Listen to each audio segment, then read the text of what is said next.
Green Plains has been harvesting the gains thanks to the latest oil shock, sending the world scrambling for alternatives to oil. But just like how full-grown cornfields don't just pop out of nowhere, this ethanol enterprise has been dead set on producing low-cost, low-carbon intensity ethanol, along with a range of corn-based co-products, such as high-protein animal feed and renewable corn oil. Since its founding in 2004, so for over 2 decades, it's built a network of biorefineries across the U.S. Midwest and is positioning itself to benefit from the global transition toward cleaner fuels and more sustainable agricultural systems. Green Plains operates through 2 main segments. Its ethanol production business includes 9 biorefineries capable of processing about 287 million bushels of corn annually when fully utilized, producing large volumes of ethanol as well as distillers, grains, high-protein feed, and renewable corn oil. Currently, 8 plants are operating, reflecting some idled capacity.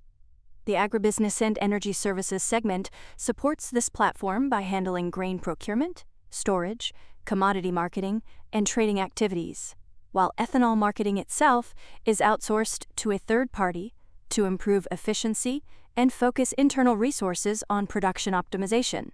Ethanol remains a significant component of the U.S. fuel mix, accounting for just over 10% of gasoline consumption, with potential growth from higher blends such as E15 and E85, and from its emerging role as a feedstock for sustainable aviation fuel. Government incentives are accelerating this shift, particularly for low-carbon fuels, making carbon reduction a central strategic priority. Green Plains has made meaningful progress here by deploying carbon capture and sequestration technology at multiple facilities, including 3 fully operational plants in Nebraska, where more than 90% of carbon dioxide emissions are being captured and permanently stored. This has materially lowered the carbon intensity of its ethanol and positioned it to benefit from regulatory programs and tax credits. The financial impact of these carbon initiatives is becoming increasingly significant.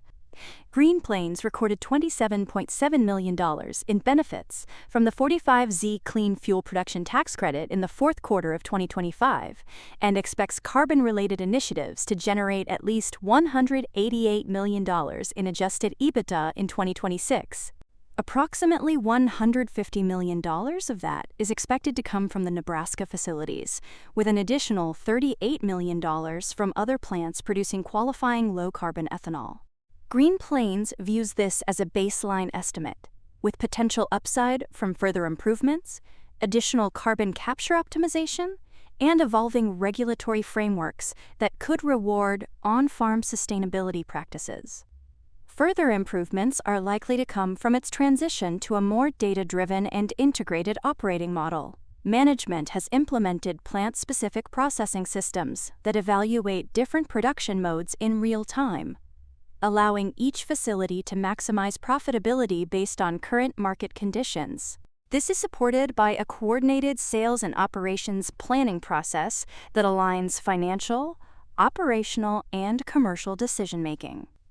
As a result, 7 plants achieved record ethanol yields and 4 reached historical production volumes, enabling the company to increase its effective production capacity by 10% to about 730 million gallons annually without major capital investment.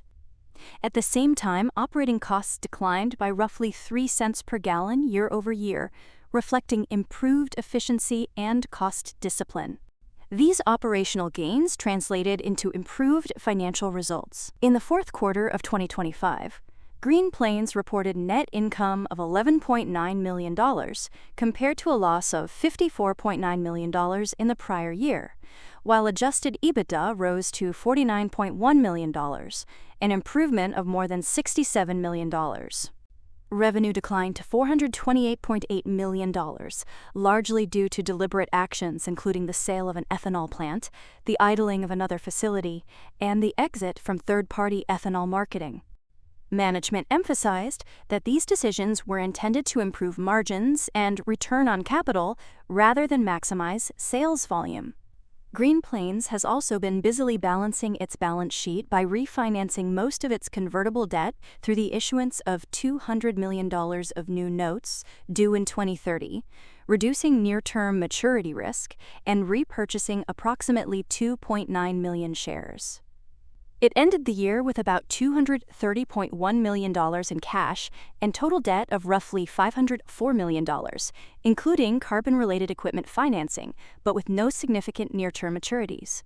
Selling, general, and administrative expenses are expected to fall to the low $90 million range in 2026, representing more than $25 million in savings compared to 2024, reflecting the impact of restructuring and a leaner corporate structure.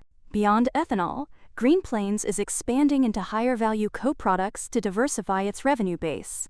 Its ultra-high protein offering addresses growing global demand for protein in livestock, aquaculture, and pet food, using proprietary processing technology to increase protein concentration, while also boosting renewable corn oil yields. It's also developed clean sugar technology to produce dextrose for food and industrial uses, though the initial facility has been temporarily idled as management evaluates optimal product mix and potential infrastructure upgrades. In addition, ongoing technology partnerships aim to unlock further value from corn processing, including the production of cellulosic sugars for low-carbon fuels and renewable chemicals.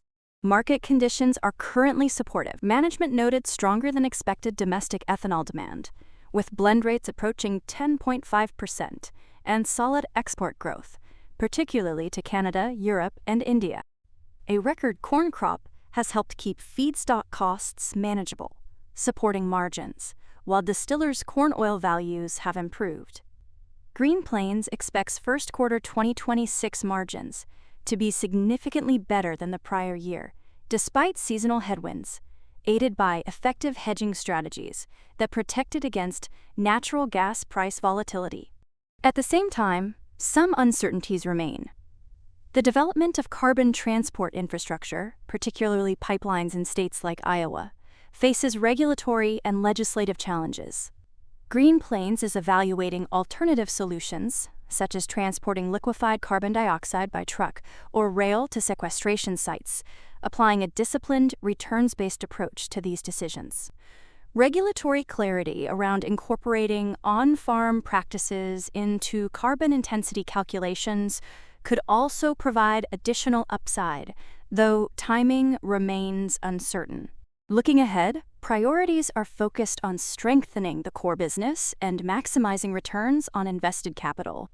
Planned capital expenditures are relatively modest, with $15 to $25 million allocated to sustaining investments and an additional $5 to $10 million directed toward high-return efficiency projects.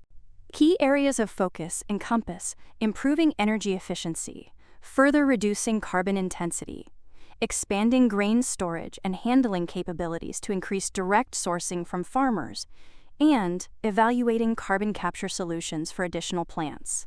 While share repurchases and debt reduction remain options, management is prioritizing investments that enhance operational competitiveness and long-term earnings power.